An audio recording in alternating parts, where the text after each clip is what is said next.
Good morning students. Test paper 14 का discussion किया जा रहा है।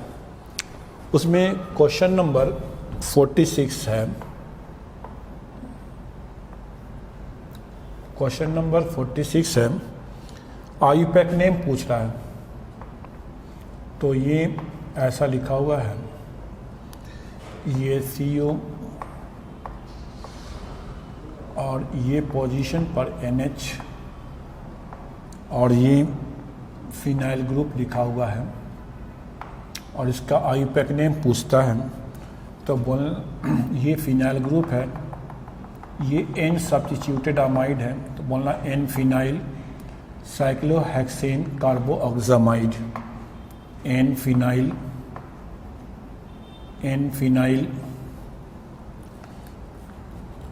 साइक्लोहेक्सेन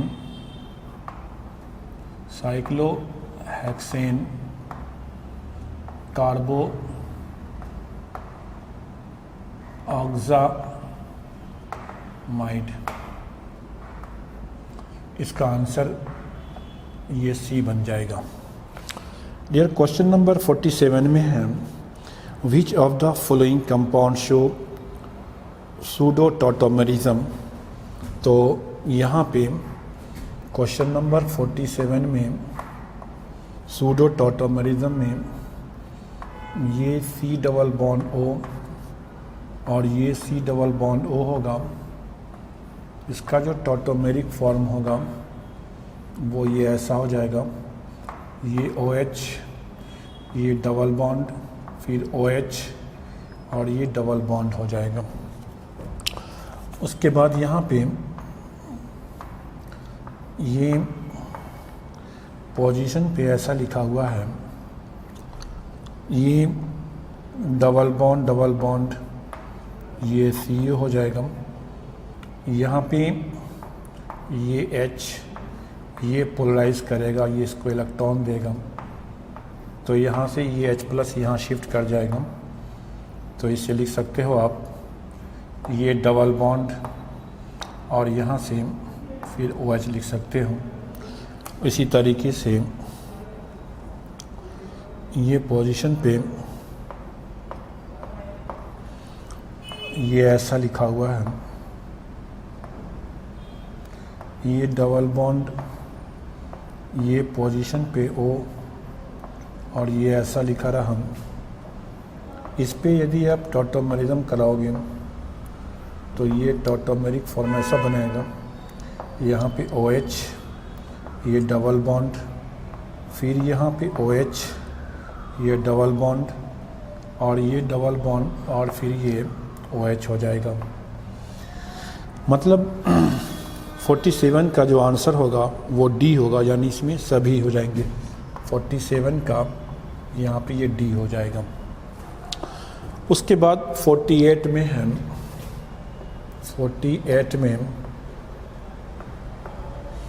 48 कहता है कि which of the following is the most stable conformers. सबसे ज़्यादा स्टेबल कन्फर्मर्स कौन होगा। तो यहाँ पे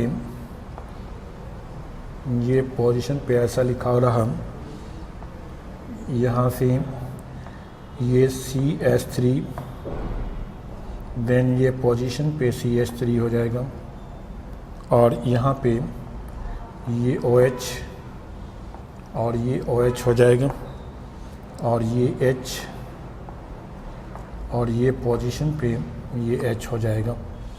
तो यहाँ पे ये दोनों CH3 ग्रुप एक दूसरे के अपोजिट में हैं। यहाँ पे स्टेरिक और वंडर वाल रिपल्सन नहीं होगा और यहाँ पे ये H इस OH के साथ ये पार्शियल प्लस ये पार्शियल निगेटिव, तो इंट्रामोलिकुलर हाइड्रोजन बॉन्डिंग हो जाएगा। तो ये सबसे ज़्यादा स्टेबल कन्फॉर्मेशन हो जाएगा। तो 48 का जो आंसर होगा वो C हो जाएगा। ओके, अब आ जाओ यहाँ पे hyper conjugation effect is possible in which of the following species. यहाँ पे हाइपर कंजुगेशन जो होगा वो कहता है कि किन के साथ होगा। फर्स्ट ऑप्शन कार्बनाइन है, कार्बनाइन में हाइपर कंजुगेशन नहीं होगा। ऑप्शन जो बी है वो टॉलुइन है। 49 में ये टॉलुइन लिखा रहा, यहाँ पे टॉलुइन पे हाइपर कंजुगेशन होता है। यहाँ पे ये पोजीशन पे ये सी और ये एच, यहाँ पे एच हो जाएगा और ये एच हो जाएगा, डबल बॉन्ड हो जाएगा, ये इसको इलेक्ट्रॉन देगा, यहाँ पे इलेक्ट्रॉन आएगा। तो आप इसे लिख सकते हो, ये पोजीशन पे ये 1 पेयर के साथ माइनस डबल बॉन्ड, फिर ये CH2 और ये H प्लस हो जाएगा, फर्दर इनके आगे रेजोनेंस हो जाएगा। ETC लिख देता हूँ, तो यहाँ पे 3 अल्फ़ा H हो जाएगा। उसके बाद ऑप्शन थर्ड में इथिलीन लिखा हुआ है, सिग्मा पाई कंजुगेशन इनके अंदर नहीं है। उसके बाद ऑप्शन डी में ये ऐसा लिखा हुआ है, तो ये CH3, यहाँ पे ये CH3 और यहाँ पे CH3 रहा, ये CH डबल बॉन्ड CH2 रहा, ये sp2 कार्बन होगा और sp2 कार्बन के साथ यहाँ पे sp3 कार्बन जुटा हुआ है, लेकिन sp3 कार्बन पर कोई अल्फ़ा H नहीं है, तो ये हाइपर कंजुगेशन शो नहीं करेगा। तो करेक्ट आंसर जो इसका हो जाएगा वो बी हो जाएगा, यानी 49 का आंसर बी हो जाएगा। ओके, उसके बाद 50 में हम यहाँ पे 50 क्वेश्चन में है कि यहाँ पे लिखा हुआ है ब्यूटुआइन, यहाँ पे CH3, ये C ट्रिपल बॉन्ड CH3 और इंस्पिरेशन कराना है, ये H2 यहाँ पे N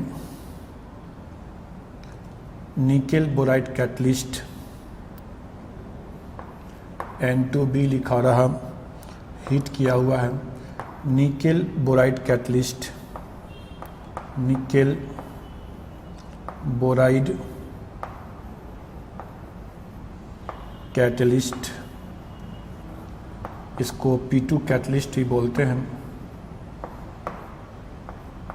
तो इनके साथ जब रिएक्शन होगा तो इसका जो प्रोडक्ट हो जाएगा वो सीस ब्यूटोइन हो जाएगा, यानी CH3, ये पोजीशन पे CH डबल बॉन्ड C, फिर CH3 और यहाँ पे ये H हो जाएगा, यानी सीस ब्यूट, ये 2इन का ये प्रोडक्ट बना लेगा। ओके, यानी 50 का जो आंसर होगा वो सी हो जाएगा। उसके बाद 51 में, क्वेश्चन नंबर 51 में क्या है कि यहाँ पे लिखा हुआ है सीस ब्यूटोइन, सीस ब्यूटोइन लिखा हुआ है, CH3, ये H और यहाँ पे Br2 इन CCl4 रिएक्शन कराने के लिए कहा जाएगा। तो कहता प्रोडक्ट X क्या होगा, तो यहाँ पे ये सीस ब्यूटोइन है, सीस ब्यूट, यहाँ पे 2इन होता है, तो यहाँ पे डियर एडिशन जो होगी वो एंटी एडिशन होगी, तो सीस ब्यूटोइन पर एंटी एडिशन होगा, प्रोडक्ट क्या बनेगा, रेसेमिक बन जाएगा, रेसेमिक प्रोडक्ट बन जाएगा, यानी इसका जो आंसर हो जाएगा वो 3Io2,3 डाइब्रोमो ब्यूटेन हो जाएगा, 3Io2,3 डाइब्रोमो ब्यूटेन इसका आंसर हो जाएगा। तो 51 का जो आंसर हो जाएगा वो ये बी हो जाएगा। उसके बाद 52 के अंदर आ जाओ, 52 के अंदर है क्वेश्चन नंबर, ये 52 है, इसमें कहता है कि which of the following compound undergoes periodate oxidation, periodate oxidation, यहाँ पे ये ऐसा लिखा रहा,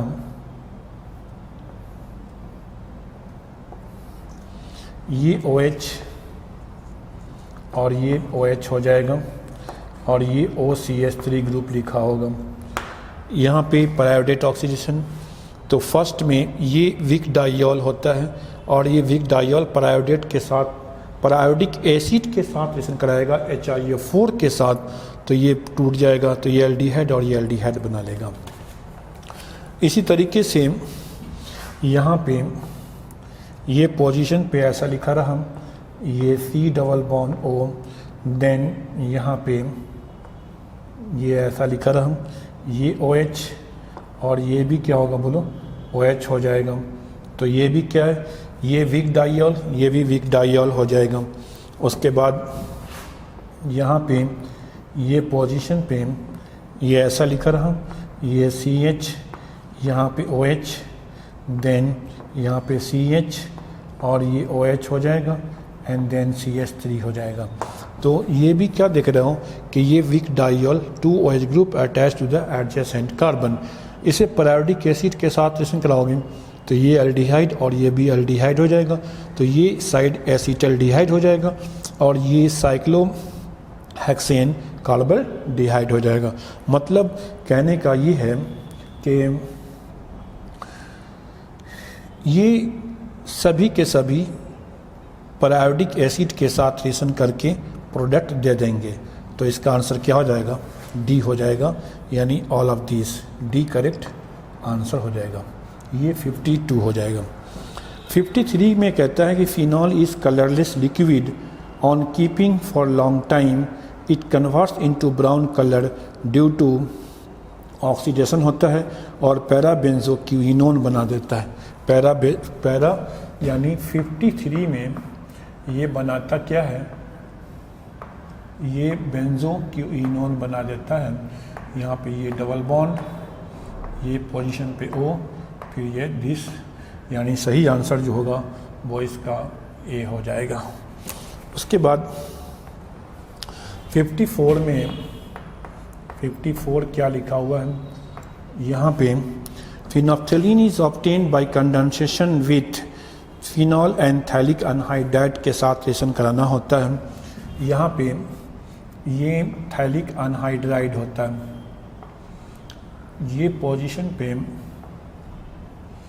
ये C डबल बॉन्ड, यहाँ पे O एंड दिस वन इस थैलिक अनहाइड्राइड, और इस थैलिक अनहाइड्राइड पे 2 टाइम्स ऑफ फिनॉल ले लेना, ठीक है, फिनॉल लेना और कंसनट्रेटेड सल्फ्यूरिक एसिड के साथ, कंसनट्रेटेड सल्फ्यूरिक एसिड के साथ रिएक्शन करा देना, वाटर लॉस हो जाएगा -H2O, यानी क्या होगा, एक H यहाँ से एक H यहाँ से, तो ये बनाएगा फिनोप्थेलिन।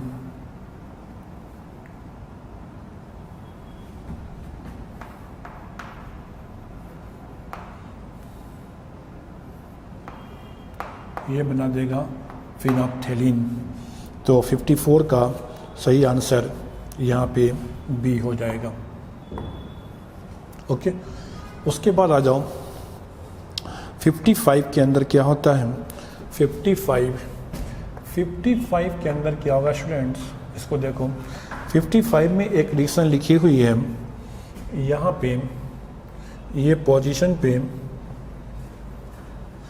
ये C डबल बॉन्ड O लिखा रहा और यहाँ पे ये कार्बोक्सिलिक एसिड लिखा रहा। इस पे सोडियम बोरोहाइड्राइड NaBH4 के साथ रिएक्शन कराने के लिए दिया जाएगा। तो सोडियम बोरोहाइड्राइड कार्बोक्सिलिक एसिड को रिड्यूस नहीं कराएगा, लेकिन कीटोन पार्ट को रिड्यूस करा देगा और ये अल्कोहल बना लेगा। तो इसका जो प्रोडक्ट हो जाएगा वो A हो जाएगा। ये पोजीशन पर ये ऐसा हो जाएगा, ये OH, देन ये पोजीशन पे ये ऐसा हो जाएगा, ये C+O, ये H हो जाएगा। यानी सही आंसर जो होगा इसका वो A हो जाएगा।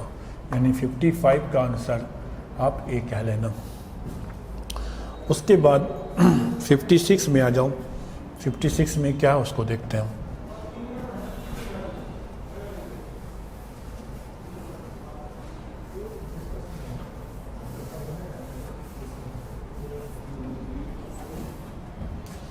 56 में क्या है उसको देख लेते हैं। 56 में लिखा हुआ है कि यहाँ पे ये CH3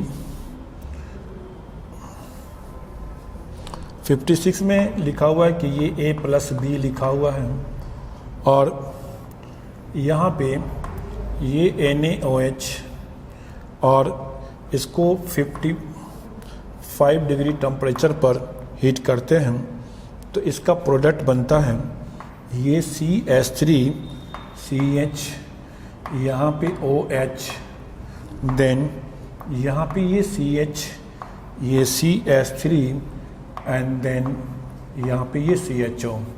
डियर स्टूडेंट इसको देखें, यहाँ पे ये फंक्शनल ग्रुप, ये पोजीशन अल्फ़ा, ये बीटा होता है, ये alpha and this one is called, ये बीटा लिखा हुआ है। ओके तो ये बीटा हाइड्रोक्सी अल्डिहाइड होता है। इट्स ओके यहाँ पे हीटिंग तो है नहीं, तो ये अल्फ़ा, ये अल्डोल रिएक्शन है। ठीक है, अब कहता है कि ये जो प्रोडक्ट बना हुआ है उसमें A और B क्या होगा, तो आप इसी से निकाल लो। यहाँ पे इस बॉन्ड को तोड़ के यहाँ से हटाओ, ये कार्बन आयन बना, ये प्लस, ये इसको इलेक्ट्रॉन देगा तो ये डबल बॉन्ड हो जाएगा H+, इस पे आके शिफ्ट कर जाएगा।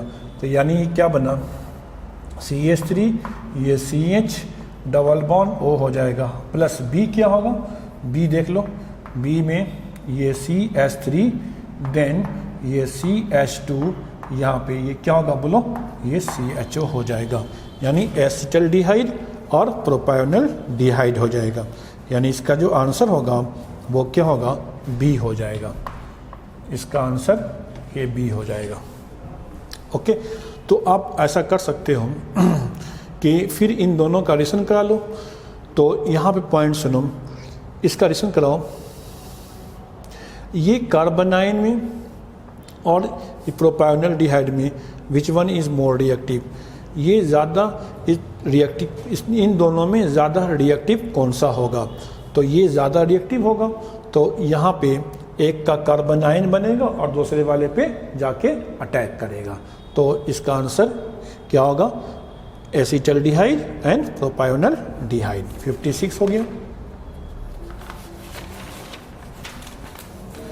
उसके बाद 57 में आ जाओ। ये 57 में लिखा हुआ है, ये पोजीशन पर ये C डबल बॉन्ड O, यहाँ पे ये CH3 लिखा रहा, इस पे NaH ड्राई ईथर से रिएक्शन कराना होता है। NaH और ड्राई ईथर से पहले रिएक्शन कराओ, ड्राई ईथर के साथ रिएक्शन कराना होता है। तो ये कार्बन आयन यहाँ बनेगा, ठीक है, तो ये कार्बन आयन बना, ये C, ये पोजीशन पे CH3 और ये कार्बन आयन बना लेगा।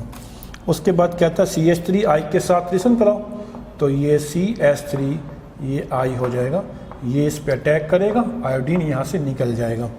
तो प्रोडक्ट क्या लिखोगे बताओ, इसका जो प्रोडक्ट हो जाएगा वो ऐसा हो जाएगा कि ये पोजीशन पर ये डबल बॉन्ड और ये CH3 हो जाएगा, तो इसका आंसर क्या होगा, A हो जाएगा। उसके बाद 58 में क्या कहता है कि एसीटोन दिया हुआ है, यहाँ पे ये 58 होगा, लिखा हुआ है एसीटोन CH3, यहाँ पे ये पोजीशन पे CH3 लिखा हुआ है, ये एसीटोन लिखा हुआ है।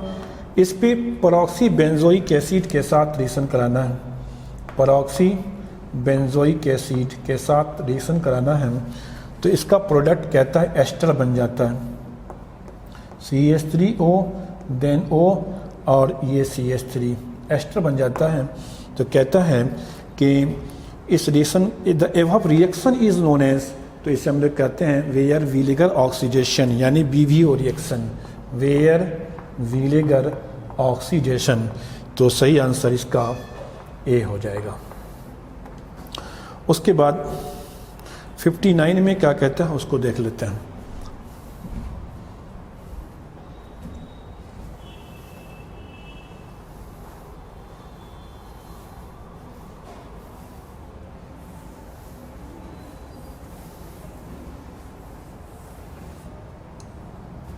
59 में आ जाओ, यहाँ पे एक एस्टर लिखा हुआ है CH59।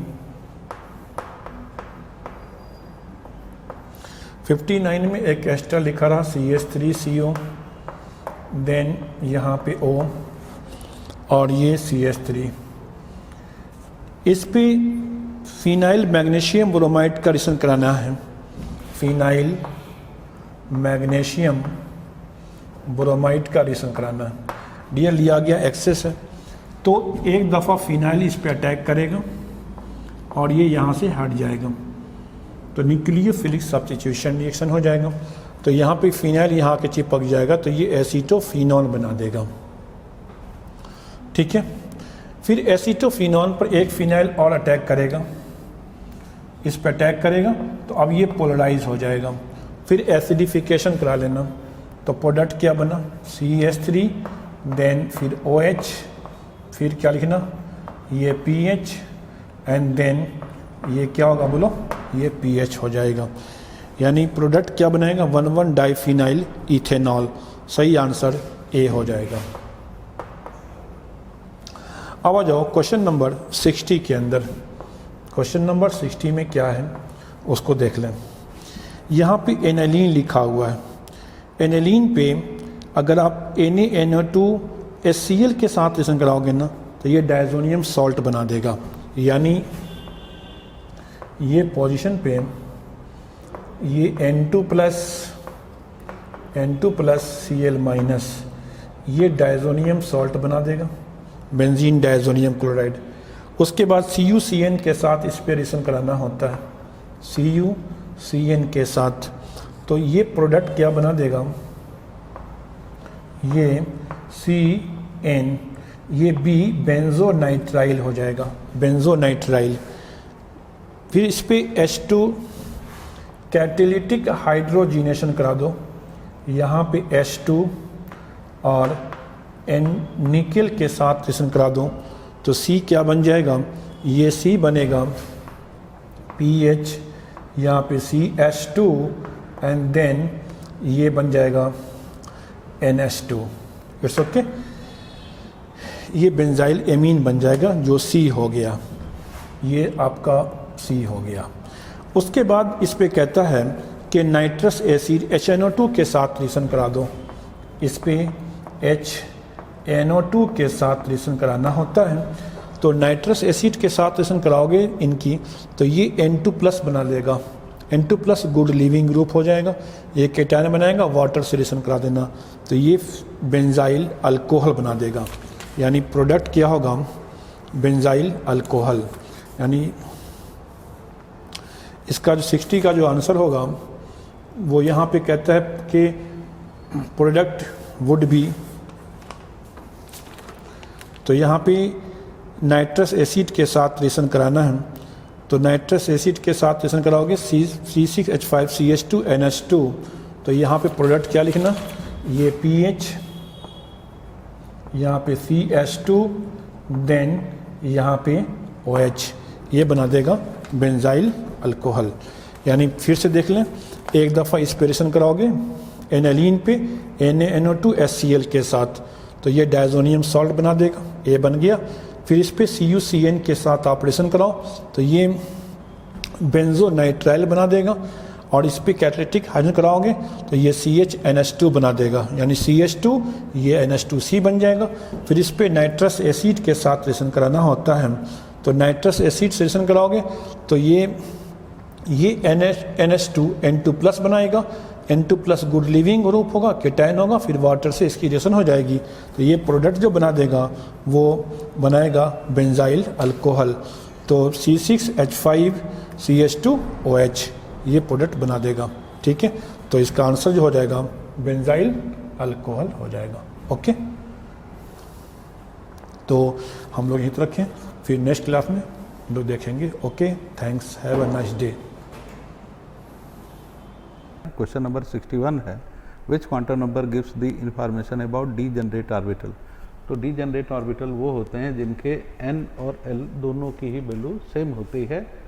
तो n + l अगर सेम हो तो कहते हैं एनर्जी सेम हो, लेकिन n भी सेम हो, l भी सेम हो, तो ऐसे ऑर्बिटल को हम डिजेनरेट कहते हैं।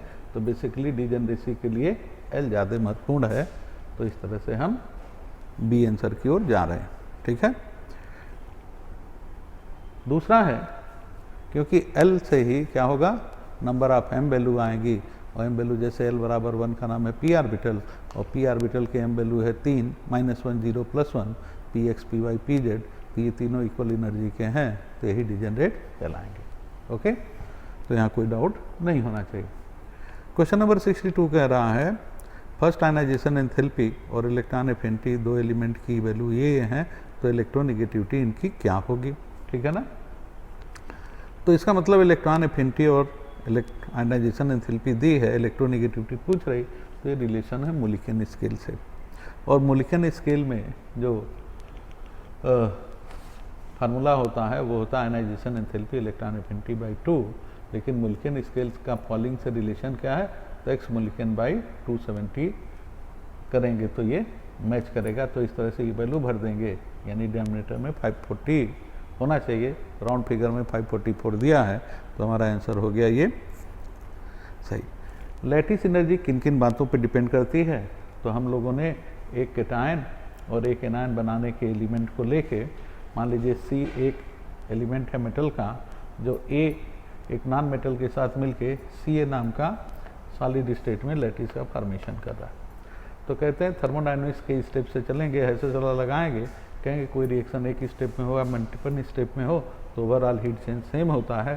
तो यहाँ देखिए सॉलिड है तो गैस में जाएगा तो सब्लिमेशन, गैस से जब इलेक्ट्रॉन निकालेंगे गैसेस कैटायन बनाएंगे तो आयनाइजेशन। इसी तरह से ये नॉन मेटल है, गैसियस है, मॉलिक्यूल के रूप में पहले एटम के रूप में तोड़ेंगे, यानी एक ही एटम चाहिए तो हाफ एंथैल्पी ऑफ डिसोसिएशन खर्च होगा। फिर इसमें एक आउटर सेल में इलेक्ट्रॉन देंगे तो इलेक्ट्रॉन गेन एंथैल्पी इन्वॉल्व होगी, और फिर कहेंगे एक मोल गैसियस कैटायन और एक मोल गैसियस एनायन जब मिलके आपस में लैटिस का फॉर्मेशन करते हैं एक मोल का, तो इसी प्रोसेस के दौरान निकली हुई एनर्जी को कहते हैं लैटिस एंथैल्पी। तो हमने फार्मूले में भरा हैसेस लॉ के अकॉर्डिंग और हमारा आंसर आ गया। इसके बाद है अगला क्वेश्चन, पूछ रहा है stability of species in decreasing order. ठीक है, तो किसी भी स्पीसीज की जो है स्टेबिलिटी वो बॉन्ड ऑर्डर के ऊपर डिपेंड करती है, बॉन्ड ऑर्डर ज़्यादा तो स्टेबिलिटी ज़्यादा। तो यहाँ हम लोगों ने सबके बॉन्ड ऑर्डर निकाल लिए, तो कार्बन मोनोऑक्साइड का भी 3 है, साइनाइड का भी 3 है, NO- का 2 है, NO का 2.5 है। तो ऑर्डर में अरेंज करें तो CO और CN- का तो बराबर आ रहा है, लेकिन ये न्यूट्रल स्पीसीज है और ये आयनिक यानी चार्ज स्पीसीज है, तो न्यूट्रल स्पीसीज चार्ज स्पीसीज की तुलना में ज़्यादा स्टेबल होगी, तो इसलिए सेम बॉन्ड ऑर्डर रहने के बाद भी इसकी स्टेबिलिटी ज़्यादा है, और इस तरह से हम लोगों ने बात की।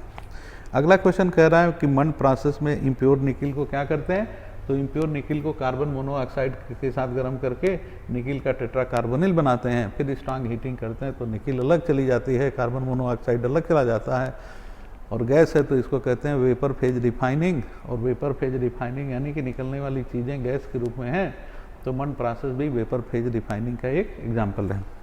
66 कर रहा है hardness of water is due to presence of क्या, तो वाटर की हार्डनेस जो है बाइकार्बोनेट, क्लोराइड और सल्फेट अगर कैल्शियम और मैग्नीशियम के मौजूद रहते हैं तो यही हार्ड वाटर होता है, जो बॉयलर में स्केल बनाता है और वॉशिंग के दौरान वो सोप के साथ स्कम बनाता है। जब बाइकार्बोनेट रहेगा तो टेम्प्रोरी होगा, ये दोनों होंगे तो परमानेंट होंगे। तो हमारा आंसर हो गया कैल्शियम और मैग्नीशियम दोनों ही। हाइड्रेशन एंथैल्पी के बारे में चर्चा करें तो hydration enthalpy inversely proportional to size होती है, तो जिस कैटायन की साइज सबसे छोटी है उसी की हाइड्रेशन एंथैल्पी ज़्यादा है, तो यहाँ बेरिलियम +2 स्मॉलेस्ट है। 68 क्वेश्चन में जाएं तो ये ग्रुप नंबर 13 के एलिमेंट हैं, बोरान, एल्यूमिनियम, गैलियम, इंडियम। जहाँ बोरान है नॉन मेटल या मेटलाइड भी कभी कभी कह देते हैं, एल्यूमिनियम मेटल है, और गैलियम भी मेटलाइड है, इंडियम और थैलियम मेटल की ओर आते हैं। तो ये देखिए नॉन मेटल का ऑक्साइड जो है वो एसिडिक होगा, और फिर मेटल का होगा तो वो बेसिक की ओर जाएगा। एल्यूमिनियम एम्फोटेरिक है, गैलियम भी जो है यहाँ पे एम्फोटेरिक है, और बेसिक की ओर जो है हमारे इंडियम और थैलियम के ऑक्साइड चले आते हैं। क्वेश्चन नंबर 69 की बात करें कि कौन सा कंसनट्रेटेड HNO3 के साथ मेटल NO2 देगा, तो सभी मेटल चाहे नोबल हो चाहे एक्टिव हो, कंसनट्रेटेड HNO3 के साथ सब NO2 देते हैं, ठीक है, एक्सेप्ट किसके, मैग्नीज और मैग्नीशियम के, ठीक है। तो ये हमारा आंसर हो गया। क्वेश्चन नंबर 70 कह रहा है कि भाई ये जो रिएक्शन है इसमें X2 क्या है। अब ये जो रिएक्शन हो रहा है तो हम लोगों ने देखा फ्लोरीन हाइड्रोलिसिस की रिएक्शन है। अब फ्लोरीन की हाइड्रोलिसिस HF के रूप में और ऑक्सीजन के रूप में होती है, लेकिन क्लोरीन और ब्रोमीन जो है डिस्प्रोपोर्शनेशन करते हैं और आयोडीन जो है फ्लोरीन के जस्ट रिवर्स जाता है। तो आप देख ही रहे हो कि पहला आंसर ही करेक्ट है, फ्लोरीन से रिलेट रखता है। रिड्यूसिंग पावर जो है किसके ऊपर डिपेंड करेगा, तो ये देखो जितना ज़्यादा रिडक्शन पोटेंशियल उतना ज़्यादा रिड्यूसिंग पावर। हमने सबके रिडक्शन पोटेंशियल की वैल्यू लिख दी है, तो आंसर आपका सामने है। अगला क्वेश्चन कह रहा है कि पोटेशियम डाइक्रोमेट को जब हम गर्म करेंगे तो पोटेशियम क्रोमेट बन रहा है, ऑक्सीजन बन रहा है और एक्स क्या है। तो आपको पता है कि पोटेशियम डाइक्रोमेट में क्रोमियम जो +6 में है हरदम जो है +3 में जाने का प्रयास करता है। अब K2CrO4 बना तो वहाँ 6 है तो 6 ही रह गया, तो इसका मतलब कि वो अभी 3 में नहीं गया। तो हमारा एक्स स्पीसीज जो है क्रोमियम का +3 है और +3 क्रोमियम जो है Cr2O3 है। तो इस तरह से हमारा आंसर हो गया। क्वेश्चन नंबर 73 कह रहा है कि भाई इसमें जो मेट्रिकल आइसोमरिज्म शो कौन करेगा। तो ये देखिए MA2B2 टाइप का जो या MA2X और Y टाइप का जो कॉम्प्लेक्स होगा तो एक सिस और एक ट्रांस बनाएगा। दोनों एक और होंगे तो सिस, अपोजिट होंगे तो ट्रांस। यहाँ दोनों X एक और होंगे तो सिस, अपोजिट होंगे तो ट्रांस। और यहाँ 1 2 3 को फेसियल और 1 2 6 को मेरिडियनल कहते हैं। ये भी सिस ट्रांस न करके फेसियल और मेरिडियनल कहते हैं। तो आपको पता है कि सब के सब ज्योमेट्रिकल आइसोमर के एग्जाम्पल बनाएंगे। IUPAC नेम देखिए, तो ये देखिए अब कहते हैं हेट्रोलेप्टिक कॉम्प्लेक्स में अल्फ़ाबेटिकल ऑर्डर में नाम लिखना है, रनिंग लेटर में नाम लिखना है। तो देखिए अमोनिया एमीन से शुरू होगा, ये ब्रोमाइड है B से शुरू होगा, नाइट्राइट है N से शुरू होगा, क्लोराइड है C से शुरू होगा। तो A के बाद B आएगा, फिर C आएगा, फिर N आएगा। तो नाम हो गया ट्राई अमीन। अमोनिया MM लिखते हैं, ब्रोमाइडो क्लोराइडो और नाइट्राइटो प्लेटिनम 4 क्लोराइड। प्लेटिनम के ऑक्सीडेशन स्टेट +4 है। अब आखिरी क्वेश्चन कह रहा है कि क्रिस्टल फील्ड स्टेबलाइजेशन एनर्जी जो है क्रोमियम +3 आयन के ऑक्टाहेड्रल फील्ड में किस रूप में इंक्रीज करेगी। तो आपको बताया है कि डोनर एटम अगर हेलोजन हो, ऑक्सीजन हो, नाइट्रोजन हो तो ये डेल्टा O की वैल्यू का बढ़ता हुआ क्रम है। तो ये देखिए आयोडीन हेलोजन ही है, यहाँ ऑक्सीजन डोनर है, यहाँ नाइट्रोजन डोनर है यहाँ। तो इस तरह से इस सीक्वेंस में हम अरेंज कर लेंगे। Okay, that's all. देखिए क्वेश्चन नंबर 76 में कह रहा है positive deviation from ideal behaviour takes place because of. देखिए गैस के लिए हम लोग पढ़ चुके हैं 76 में। देखिए याद करिए ये जेड है और जेड के लिए यदि हम गैस खींचते तो ये आइडियल गैस है और रियल गैस के लिए ग्राफ इस तरह से खींचते हैं। देखिए ये ग्राफ है। तो ये यहाँ पर जब हम ये बात करते हैं तो ये जेड ग्रेटर देन 1 है और ग्रेटर देन 1 का मतलब है positive deviation. Z greater than 1 और less than 1, Z less than 1 है, इसके नीचे ये पोजीशन 1 है। तो लेस देन 1 का मतलब हो गया नेगेटिव डिविएशन। तो और जेड का मतलब हो गया, जेड जो है वो PV/RT 1 मोल के लिए, N मोल के लिए PV/NRT होगा। तो यानी PV/NRT पॉजिटिव डिविएशन के लिए ग्रेटर देन 1 होगा, यानी PV/NRT ग्रेटर देन 1 होगा। एक बात हो गया। दूसरी चीज़ ज़रा देखिए, जब कोई भी गैस पॉजिटिव डिविएशन शो करता है तो इसका मतलब है कि इसका A नेग्लिजिबल होता है परंतु इसका B नेग्लिजिबल नहीं होता है। और B नेग्लिजिबल नहीं होता है तो ये B रिप्रेजेंट करता है इफेक्टिव वॉल्यूम को। किसको रिप्रेजेंट करता है? इफेक्टिव वॉल्यूम को या रिपल्सिव फोर्स को, या क्या कहेंगे? रिपल्सिव फोर्स को। जबकि यदि निगेटिव डिविएशन की बात करते हैं, इसके लिए बात करते हैं, तो यहाँ पर A नेग्लिजिबल नहीं होता है परंतु B नेग्लिजिबल होता है। तो यानी यहाँ पर A रिप्रेजेंट करता है, ये जो A है ये A रिप्रेजेंट करता है मॉलिक्यूलर इंटरैक्शन को। ये क्या चीज़ को रिप्रेजेंट करता है? इंटरैक्शन को। तो जब इंटरैक्शन काम करेगा तो Z लेस देन 1 होगा, देखिए, और जब इफेक्टिव साइज काम करेगा तो Z ग्रेटर देन 1 होगा। तो 4 ऑप्शन है, अब आप समझ सकते हैं। पहला ऑप्शन है molecular interaction between the atom and PV/NRT is greater than 1। तो मॉलिक्यूलर इंटरेक्शन होगा तो PV अपॉन nRT यानी Z लेस देन 1 होगा। और दूसरा है molecular interaction between the atoms and PV upon nRT is less than 1। तो जब मॉलिकुलर इंटरेक्शन होगा तो ये लेस देन 1 होगा, लेकिन होगा क्या, निगेटिव डिविएशन। उसको क्या बोलेंगे, निगेटिव डिविएशन, लेकिन क्वेश्चन में है पॉजिटिव डिविएशन। और थर्ड है finite size of the atom and PV upon nRT is greater than 1। तो फाइनाइट साइज होगा तो इफेक्टिव वॉल्यूम होगा, और PV upon nRT is greater than 1, answer C correct हो जाएगा। फिर क्वेश्चन नंबर 77 है, कह रहा है molar conductivity at infinite dilution of Al2SO4 whole 3। देखिए यदि हम मोलर कंडक्टिविटी Al2SO4 होल 3 के लिए बात करें, इसके लिए यदि बात करें तो ये देखिए ionic conductance of aluminium 3+ into 3 कर दीजिए इनफाइनाइट डायल्यूशन पर, प्लस देखिए एल्युमिनियम की संख्या 2 है तो यहाँ पर क्या करेंगे 2, और plus ionic conductance of SO4 2 minus, और इंटू इसकी संख्या कितनी है 3, इंटू 3 कर दीजिए। देखिए आपके सवाल में ये दे दिया गया है 858, ये कितना दिया हुआ है 858। यही एल्युमिनियम के लिए हमसे पूछा जा रहा है, एल्युमिनियम का पूछा जा रहा है, तो ये हो गया x ले लीजिए, प्लस SO4 का मुझे देखिए दे दिया गया 160 इंटू 3 कर देंगे, तो यानी हम 2x इक्वल टू 858 माइनस 480, यानी देखिए ये किसके बराबर होगा 378 के बराबर, ये 2x हो गया। तो x लिखेंगे तो बाय 2 कर देंगे, तो यानी 2 करेंगे 2 1 2 8 जा 16 2 9 जा 189 के आसपास होगा। देखिए 189 डी नंबर है।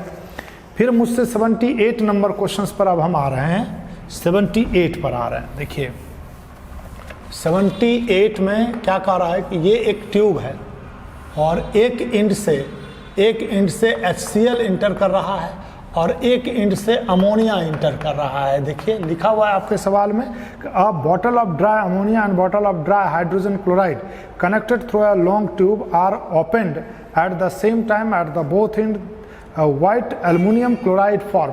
ये अमोनिया और HCl जहाँ पर मिलेगा अमोनियम क्लोराइड बनेगा। तो देखिए इसका मॉलिक्यूलर वेट 36.5 है, जबकि इसका मॉलिक्यूलर वेट 17 है, और rate of diffusion molecular weight के स्क्वायर रूट का इन्वर्सली प्रोपोर्शनल होता है। इसका मतलब है जिसका मॉलिक्यूलर वेट कम है वो ज़्यादा डिस्टेंस तय करेगा, तो यानी ये ज़्यादा डिस्टेंस तय करेगा जबकि ये कम डिस्टेंस तय करेगा।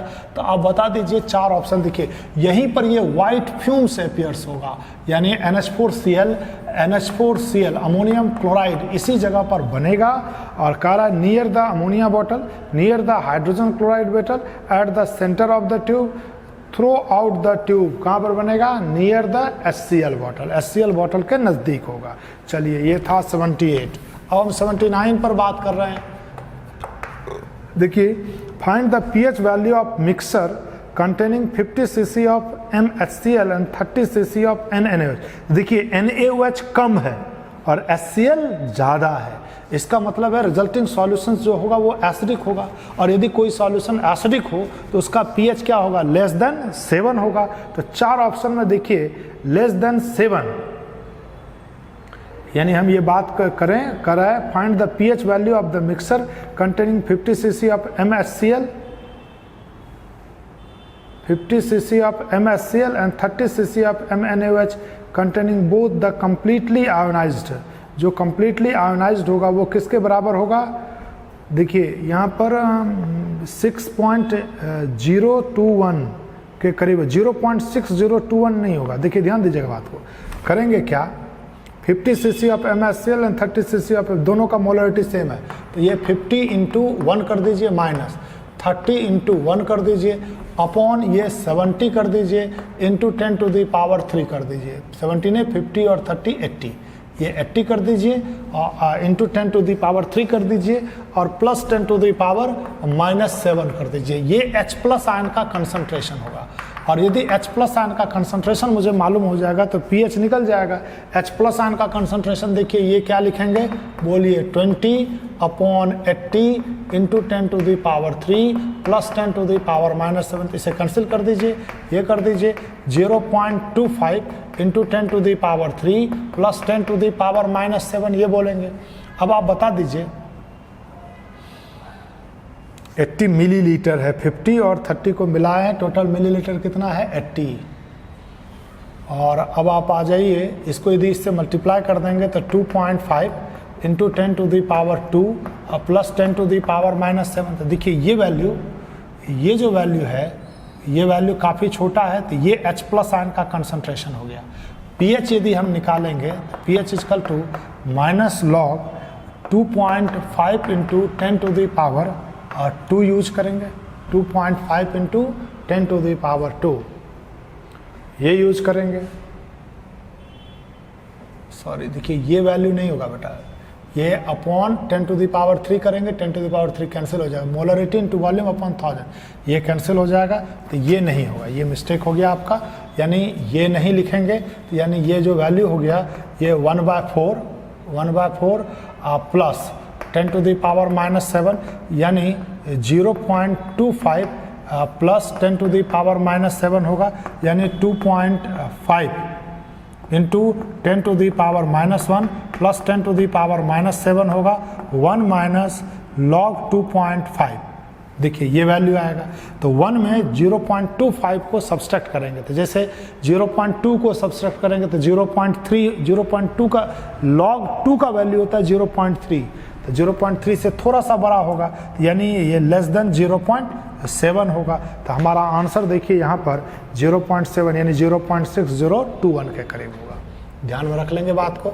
चलिए अब आ जाइए क्वेश्चन नंबर 80 में यदि हम बात करें, देखिए PCl5 डिकम्पोज करता है PCl3 और Cl2 सभी गैस है। देखिए 1 माइनस अल्फा, अल्फा और अल्फा बोलेंगे, सबको जोड़ देंगे यहीं पर, तो ये 1 प्लस अल्फा होगा, तो इसका partial pressure alpha upon 1 plus alpha कर देंगे, ये क्या निकला मोल फ्रैक्शन, और मोल फ्रैक्शन को टोटल प्रेशर से मल्टीप्लाई कर देंगे, तो यही पार्शियल प्रेशर ऑफ PCl3 हो गया। तो PCl3 का पार्शियल प्रेशर पूछ रहा है, तो ये आंसर होगा, चेक कर लीजिए, ए नंबर हो गया। करा for which of the following sparingly soluble salt the solubility S the solutive product KSP related to the expression, देखिए ये होना चाहिए S equal to KSP divided by 4 to the power 1/3, ये चेक करना है ये किसका सही होगा। तो देखिए यदि हम पहले ऑप्शन के लिए देखें तो ये BaSO4 है, ये टूटता है Ba2 प्लस आयन और SO4 2 माइनस आयन, ये A में से S, तो ये S और S होगा, तो KSP जो होगा वो S² के बराबर का होगा, ये ध्यान में रख लेंगे। दूसरी चीज़ यहाँ पर यदि हम बात करें Ca3PO4 होल ट्वाइस के लिए, Ca3 ये डिस्कस कर रहे हैं हम लोग 81, Ca3PO4 होल ट्वाइस के लिए ये टूटेगा Ca2 plus ion plus PO4 3 minus ion, तो ये 2 दे देंगे, यहाँ पर 3 दे देंगे, ये A माइनस S, ये 3S और ये 2S होगा, तो KSP यदि बोलेंगे तो 3S का क्यूब और 2S का होल स्क्वायर। देखिए 27 into 4 S to the power 5 होगा, तो ये नहीं हुआ, इसलिए ये भी गलत हो गया। तीसरा है Hg2Cl2, देखिए Hg2Cl2 है, तो ये Hg2 प्लस, देखिए -2 और ये +2 है, तो 2 प्लस और यहाँ पर कर देंगे 2Cl माइनस, तो A में से S, ये S और ये क्या बनेगा 2Hg2 प्लस, तो ये बनेगा S और ये बनेगा 2S। अब KSP यदि लिखेंगे तो ये S इंटू 2S का होल स्क्वायर, यानी देखिए 4S क्यूब के बराबर हो गया, तो इसलिए S इक्वल टू क्या लिखेंगे KSP divide by 4 to the power 1/3, ये मैच कर गया। इसका मतलब हमारा आंसर क्या हो जाएगा Hg2Cl2, इसलिए सही आंसर हो गया C। फिर आइए which of the following is the true with respect to the adsorption. यदि एडजॉर्प्शन होता है तो एडजॉर्प्शन का मतलब क्या हुआ, एक्यूमुलेशन ऑफ गैस और liquid on the surface of solid. Accumulation होगा तो एक्यूमुलेशन में इंटरेक्शन होता है, तो इंटरेक्शन से एनर्जी रिलीज होता है, तो एनर्जी रिलीज होने का मतलब है डेल एच का वैल्यू निगेटिव, डेल एच का वैल्यू क्या हो गया निगेटिव। अब देखिए डेल एस जब गैस का इंटरेक्शन होगा तो गैस का फ्रीडम घटेगा, अर्थात इसका मतलब है कि उसकी एंट्रोपी क्या होगी, घटेगी, तो एंट्रोपी भी क्या हो गया, निगेटिव। अब देखिए डेल एच भी निगेटिव है, डेल एस भी निगेटिव है, तो del G equal to del H minus T del S बोलते हैं। तो देखिए ये डेल एस का वैल्यू निगेटिव है, निगेटिव निगेटिव पॉजिटिव, ये निगेटिव है, तो इसका मतलब है ज़रा गौर करिए ये निगेटिव होगा एट लो टेम्परेचर। टेम्परेचर का वैल्यू यदि छोटा होगा तो ये निगेटिव होगा। चूंकि एड्जॉर्प्शन हो रहा है तो जब कोई प्रोसेस होता है तो उसका फ्री एनर्जी चेंज क्या होता है, निगेटिव, तो इसलिए देखिए तीनों निगेटिव, तो इसलिए डेल एच भी डेल एस भी less than zero, del H भी लेस देन जीरो और डेल जी भी लेस देन जीरो, यानी तीनों के तीनों निगेटिव हो जाएंगे। तो ध्यान में रख लेंगे बात को, इंपॉर्टेंट क्वेश्चन है, याद रखिएगा। फिर आइए क्वेश्चन नंबर 83 में आते हैं। देखिए क्वेश्चन नंबर 83 में देखिए ई सेल दिया हुआ है 0.295 ये ई सेल दिया हुआ है, तो माइनस याद करिए 0.0591 अपॉन 2 लॉग के क्यू। मुझे के क्यू पूछ रहा है, जबकि देखिए ये दिया हुआ है 2 इलेक्ट्रॉन का चेंज हो रहा है, तो अब आप क्या करिए, इसको इससे मल्टीप्लाई कर दीजिए, तो मल्टीप्लाई कर दीजिएगा 0.591 हो जाएगा ये देखिए, और इजिकल टू माइनस 0.0591 लॉग के क्यू। अब देखिए इससे यदि हम डिवाइड कर दें, यहाँ डिवाइड कर दें 0.0591 और ये माइनस इधर ले आए थे, ये माइनस हो गया, तो यही तो वैल्यू हुआ के क्यू। अब इसको सॉल्व करेंगे, देखिए ये 10 हो जाएगा, यानी इसका मतलब है कि लॉग के क्यू इजकल टू -10, यानी K Q equal to 10 to the power -10। तो 10 to the power -10 यदि सेलेक्ट कर लीजिए, यानी एक second, E cell equal to E not cell minus 0.0591 upon है। देखिए यहाँ प्लस होगा, ये क्या होगा, ये प्लस होगा, ये प्लस होगा, यानी देखिए यदि कोई भी सेल इक्विलिब्रियम पर होता है तो ई सेल का वैल्यू 0 हो जाता है। तो ई नॉट सेल इजकल टू क्या लिखेंगे बोलिए, 0.0591 अपॉन एन, ये लॉग के ई क्यू, यदि ये 0 करेंगे तो ये क्या होगा, के क्यू। तो अब आप देखिए लॉग के क्यू, ये एन का वैल्यू 2 है, तो यहाँ से ये सेलेक्ट कर लेंगे। ध्यान में रखिएगा, मुझसे गलती हो रहा था, यहाँ माइनस साइन दे रहे थे, तो इसलिए हमारा आंसर क्या होगा, 10 to the power +10, यानी डी नंबर करेक्ट आंसर होगा। फिर देखिए 84 में कह रहा, a container a gas is placed after some gas is allowed to escape from the container, the pressure of gas becomes half and its absolute temperature 2/3 the amount of gas escape। देखिए समझते हैं इन चीज़ों को, बड़ा आसान है, कोई बहुत कठिन नहीं। देखिए ये एक वेसल है, देखिए इसमें गैस का N1 मोल है, और जब इसे हीट दे दिया तो देखिए ये हीट दे दिया, यहाँ से कुछ गैस बाहर निकल गया, इसमें जो गैस बच गया वो N2 है, तो गैस एस्केप जो हो गया, एस्केप जो है वो हमारा कितना हो गया, N1 - N2। यही मुझे निकालना है, ध्यान दीजिएगा बात को, मुझे क्या निकालना है, N1 - N2 के बारे में निकालना है। ये N1 मोल, जबकि इसका प्रेशर देखिए P है, इसका टेम्परेचर देखिए T है, जबकि इसका प्रेशर ये P करा हाफ हो जाता है, प्रेशर P/2 हो गया, और टेम्परेचर क्या हो जाता है, 2/3, तो टेम्परेचर होगा 2/3T। तो देखिए हम ऐसा करते हैं, इसको P1 कर देते हैं, इसको T1 कर देते हैं, इसको P2 कर देते हैं, और इसको T2 कर देते हैं। अब कुछ नहीं, देखिए मुझे देखिए PV इजकल टू nRT है, ये वेसल वही है, तो वॉल्यूम कांस्टेंट है, तो हम यहाँ पर कह सकते हैं R कांस्टेंट है, तो हम ये बोल सकते हैं P1 upon P2 is equal to N1 upon N2 और T1 अपॉन T2।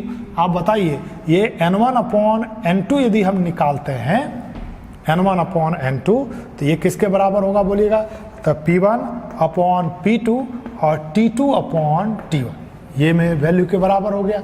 यानी अब आप देखिए गौर करिए, N2 इजकल टू N2 का वैल्यू मुझे चाहिए क्या, N2 निकालना है, तब N1 में N2 हटाएंगे, तो N2 इजकल टू यदि हम बोलेंगे तो क्या लिखेंगे बोलिए कि P2 और T1 और P1 और T2 इंटू N1, ये बोल देंगे, N1 से मल्टीप्लाई कर देंगे,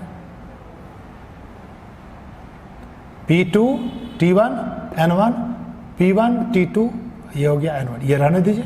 अब मुझे यहाँ पर रख देना n1 माइनस n2 निकालना है, ये n1 माइनस n2 निकालना है, यहाँ लिख देते हैं, देखिए n1 माइनस n2 निकालना है, n1 माइनस यहाँ पर क्या लिख देंगे, इसको सॉल्व कर सकते हैं आप। यहाँ पर एक लाइन देखिए P2 अपॉन P1 करेंगे तो P कट जाएगा, तो P2 अपॉन P1 किसके बराबर हो जाएगा बोलिए, 1/2। ये हो गया 1/2, और T1 upon T2, T1 T है और T2 2/3 है, यानी ये हो गया 3/2, यानी ये किसके बराबर हो गया, 3/4। समझ रहे हैं बात को। अब आप बता दीजिए ये 3/4 है, 3/4 n1, 3/4 n1, तो अब यहाँ पर 3/4 n1, अब बता दीजिए ये इसको यदि एलसीएम लेंगे तो 1/4 n1 होगा। तो n1 यानी गैस के मोल को और मास के टर्म बात करेंगे तो 1/4 m होगा, मोल के टर्म में बात करेंगे तो 1/4 n होगा। तो चेक कर लीजिए 1/4 m, C number correct answer हो गया। आइए 85 पर बात करते हैं।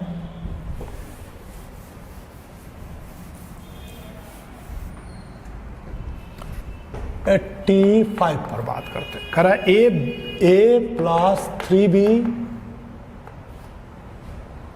से 4c, a और b दोनों के इनिशियल मोल्स सेम है, a ले लीजिए, तो a में से ये x मोल रिएक्ट करेगा, a में से ये 3x करेगा, तो ये कितना बनेगा, 4x।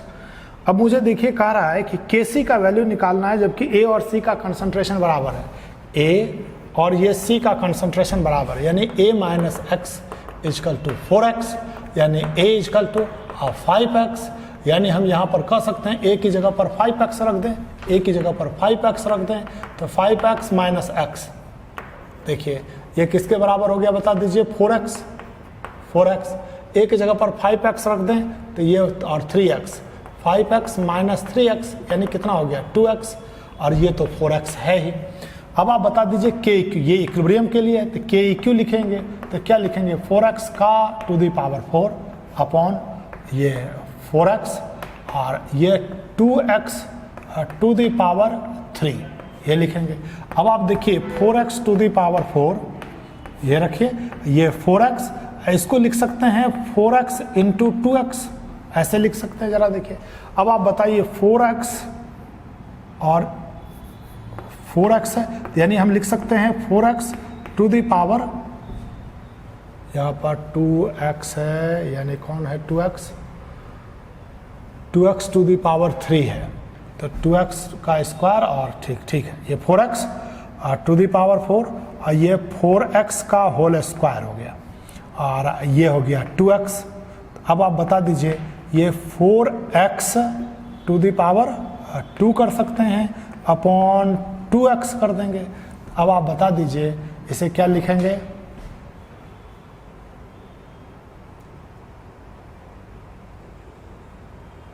नहीं गलती हो गया, इसको कैलकुलेशन मिस्टेक हुआ, जरा देखिए इसको क्या लिखेंगे बोलिए, 4x टू द पावर 4, यहाँ पर 4x टू द पावर 3 कर दीजिए, 4x हटा देंगे, यहाँ पर देखिए 2x टू द पावर 3 है, तो यानी ये किसके बराबर हो गया, 8x³ और ये हो गया 16x³ अपॉन 8x³ कैंसिल हो जाएगा, यानी 2 के इक्यू इक्वल टू 2, गलती हो गया कैलकुलेशन। आइए एक बार फिर से देखिए, यानी यहाँ पर फिर से आइए, कैलकुलेशन मिस्टेक हुआ। देखिए ये क्या है, ये 5x माइनस एक्स क्या हो गया, 4x, 5x माइनस 3x ये कितना हो गया, 2x और 4x और यहाँ पर रखिए 4x। चलिए ये ठीक है। अब यदि हम Kc लिखेंगे तो ये 4x का पावर 4 कर देते हैं अपॉन ये हो गया 4x इंटू 2x का पावर कर दीजिए 3, ये ठीक है। और ये देखिए एक 4x हटा दीजिए, 4x का पावर 3 हो गया, 3 अपॉन ये 4x हट गया, ये 2x टू द पावर 3 कर दीजिए। अब यानी यहाँ पर देखिए लिख सकते हैं 4x upon 2x to the power 3, x cancel हो गया, यानी 2 टू द पावर 3 यानी 8, यानी हमारा आंसर 8 होगा। चेक करिए 8 है कहीं, सी नंबर में है, सी करेक्ट हो गया। आइए 86 नंबर क्वेश्चंस पर हम बात करते हैं।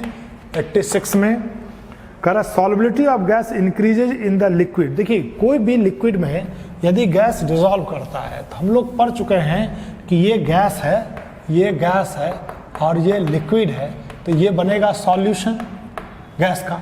तो ये एक्सोथर्मिक प्रोसेस होता है। डेल एच क्या है? निगेटिव। यदि आप इसका टेम्परेचर बढ़ाएंगे तो रिएक्शन पीछे जाएगा, टेम्परेचर घटाएंगे रिएक्शन आगे जाएगा। प्रेशर बढ़ाएंगे तो ये आगे जाएगा, टेम्परेचर बढ़ाएंगे तो पीछे जाएगा, टेम्परेचर घटाएंगे तो आगे जाएगा। ये इसका मैकेनिज्म है और आप ले चैटलियर्स प्रिंसिपल से आप इससे बात को समझते हैं। अब केवल आपको मिला लेना, the solubility of gas increase, यानी कहता है ये गैस इधर जाएगा। कब जाएगा? कह रहा इंक्रीज इन टेम्परेचर, टेम्परेचर के बढ़ने पर पीछे जाता है, इधर जाता है, तो ये गलत हो गया। दूसरा है रिड्यूस द प्रेशर, प्रेशर के बढ़ने पर आगे जाता है, प्रेशर के घटने पर ये किधर जाएगा? पीछे, तो पीछे चला जाएगा, तो ये भी गलत हो गया। नेक्स्ट है डिक्रीज इन टेम्परेचर, टेम्परेचर के घटने पर आगे जाता है, ये करेक्ट हो जाएगा। Amount of liquid taken, liquid के अमाउंट से कोई लेना देना नहीं है। अब आइए 87 नंबर, इसे समझिए। 87 देखिए कह रहा है कि बाय एडिंग 20 मिलीलीटर 0.1 NaHCl, तो 20 इंटू 0.1 NaHCl है और 20 मिलीलीटर 0.001 NaOH, तो माइनस कर दीजिए 0.001 इंटू 20 कर दीजिए अपॉन 40 कर दीजिए। ये जो होगा ये कंसंट्रेशन ऑफ H+ आयन होगा। देखिए चूंकि ये ज़्यादा है तो इसलिए कम वाले को इसमें से घटा दिया। अब इसको यदि सॉल्व करेंगे, देखिए ये 2 हो गया माइनस, ये हो जाएगा 0.02 अपॉन ये 40 हो गया, यानी ये 1.98 डिवाइड बाय क्या हो गया 40। हम इसको लगभग 2 ले लेते हैं, चलिए कैलकुलेशन के लिए 2/40 बोलेंगे, यानी ये 20 हो गया 0.05 ये बोलेंगे। यानी हम यहाँ पर बोल सकते हैं, यानी 5 इंटू 10 टू दी पावर -2 बोलेंगे, तो यानी 2 माइनस log 5 बोलेंगे, यानी कह सकते हैं 2 माइनस log 5 होता है 0.7, यानी 1.3 होगा। आपके पास 4 ऑप्शन है, 1, दूसरा 5, तीसरा 1.3, सी नंबर करेक्ट आंसर हो जाएगा। चलिए 88 नंबर में हम आते हैं। 88 में करा how many gram of KCl should be added to 1 kg of water to lower its freezing point. याद करिए वाटर में है तो जो फ्रीजिंग पॉइंट में लोअरिंग होगा, समझिए बात को, जो फ्रीजिंग पॉइंट होगा सॉल्यूशन का वही लोअरिंग इन फ्रीजिंग पॉइंट होगा। तो डेल TF जो होता है माइनस TFS के बराबर, तो माइनस TFS देखिए दिया हुआ है -8 यानी डिग्री सेंटीग्रेड, यानी यही वैल्यू किसके बराबर हो गया 8। अब बता दीजिए डेल TF इजकल टू, हम पढ़े हैं I into KF into M, तो हम इसे लिख सकते हैं हमें I into KF into M की जगह पर small w into 1000 upon small m dash into capital W ये लिखेंगे। अब आइए देखिए डेल TF मुझे 8 है मालूम, I का वैल्यू KCl के लिए 2 है, KF का वैल्यू 1.86 है दिया हुआ, स्मॉल w मुझसे पूछा जा रहा है into 1000 divide by small m dash 74.5 into 1000 कर दीजिए, ये भी 1 kg है वाटर तो कैंसिल कर दीजिए। w मुझे निकालना है तो 8 इंटू 74.5 देखिए डिवाइड बाय 2 इंटू 1.86। अब मुझे सॉल्व करना है, कोई कठिन काम नहीं। देखिए इसे 2 और इसको भी लगभग 2 ले लीजिए, तो ये 4 होगा, 4 2 जा 8 हो गया, इसको मल्टीप्लाई कर दीजिए। लेकिन ये थोड़ा सा देखिए 2 से कम है, तो इसका मतलब जो वैल्यू होगा जो हम कैलकुलेट करेंगे उससे थोड़ा सा ज़्यादा, यानी यह वैल्यू लगभग 160 के करीब का हो जाएगा।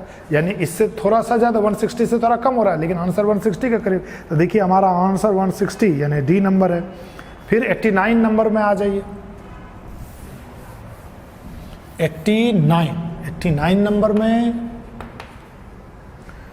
करा a piece of wood from the archaeological source shows that C14 activity which is 60% of the activity found a fresh wood, यानी फ्रेश वुड की एक्टिविटी A यदि 100 है, देखिए तो जो पीस ऑफ वुड है उसकी एक्टिविटी A - x जो हो गया ये 60 हो गया। ये बात समझिए बात को। अब कह रहा है कि fresh wood today calculate the age of the archaeological, तो जो फर्स्ट ऑर्डर का रिएक्शन होगा, फर्स्ट ऑर्डर के लिए हम लोग क्या लिखते हैं, K equal to 2.303 upon T log A by A minus X यानी 60, ये होता है। मुझे टी निकालना है, के कितना होगा, तो याद करिए 0 पॉइंट, इसको लिख सकते हैं 2.303 इंटू 0.301 इस 0.693 होता है upon T half. T half का वैल्यू देखिए दिया हुआ है 5770 ईयर। अब मुझे यहाँ से निकालना, देखिए ये तो कैंसिल ही हो गया ना, मुझे टी निकालना है। टी को क्या लिखेंगे 5770 डिवाइड बाय 0.3 और लॉग, देखिए ये कैंसिल 2 3 जा 6 2 5 जा, तो लॉग 5 माइनस लॉग 3। अब आप बता दीजिए 5770 अपॉन 0.3 लॉग 5 होता है अप्रॉक्सीमेटली 0.7, ये होता है 0.5, तो देखिए 0.2 हो गया। यानी हम ये बात कह सकते हैं कि 5770 इंटू 0.2 अपॉन 0.3, देखिए ये कैंसिल हो गया। यानी आप ये बात कह सकते हैं, देख जरा गौर करिए, 5770 से बड़ा, 5770 से बड़ा कहिएगा या छोटा, ये तो लेस देन 1 हुआ ना, ये लेस देन 1 हुआ, यानी 5770 से छोटा। तो 5770 से छोटा देखिए 3 ऑप्शन है, लेकिन ये चूंकि 0.2/3 है तो थोड़ा सा छोटा होगा। थोड़ा सा छोटा कौन है, सी। एग्जैक्ट करना चाहते हैं आप, कैलकुलेशन कर लीजिए, सी देखिए आपका आंसर आ जाएगा। फिर आ जाइए नेक्स्ट में, कहता है among the following the incorrect statement is, incorrect चुनना, ध्यान रखिएगा बात को, ये लास्ट क्वेश्चन है आपका। Density of crystal remains unaffected due to the Frenkel defect. Frenkel defect में क्या होता है कि कैटायन या एनायन अपनी पोजीशन से हट करके इंटरस्टिशियल स्पेस को ऑक्यूपाई कर लेता है, तो बाहर तो नहीं निकला ना, तो इसलिए डेंसिटी पर कोई भी फर्क, मास पर कोई भी फर्क नहीं पड़ेगा। फिर कह रहा है कि the BCC unit cell the void space is, BCC का पैकिंग फ्रैक्शन याद करिए 68 होता है, 68%, तो वॉइड का स्पेस क्या होगा 100 माइनस 68 यानी 32%, ये भी सही हो गया। Density of crystal decreases due to the Schottky defect. Schottky defect में क्या होता है, क्रिस्टल के कैटायन और एनायन एग्जिस्टिंग रेशियो में क्रिस्टल से डिपार्चर कर जाता है, तो जब बाहर निकल जाएगा तो वैसे स्थिति में मास में कमी होगी, डेंसिटी घट जाएगा। और लास्ट कहता है electrical conductivity of metal increases with increase in temperature. याद रखिएगा मेटल का कंडक्टेंस टेम्परेचर के बढ़ने पर घटता है, कारण है वहाँ huge number of free electron है, उसकी काइनेटिक एनर्जी बढ़ेगी, नंबर ऑफ कॉलिजन इंक्रीज कर जाएगा, जिसकी वजह से क्या होगा, कंडक्टेंस बढ़ जाएगा, रेजिस्टेंस बढ़ जाएगा, कंडक्टेंस घट जाएगा, रेजिस्टेंस बढ़ जाएगा। तो इसलिए यहाँ पर कह रहा है कि कंडक्टेंस इंक्रीज करेगा, ये सही है या गलत, गलत है, मुझे गलत ही चुनना था, इसलिए आंसर यहाँ पर क्या हो जाएगा, डी। चलिए थैंक यू बेटा।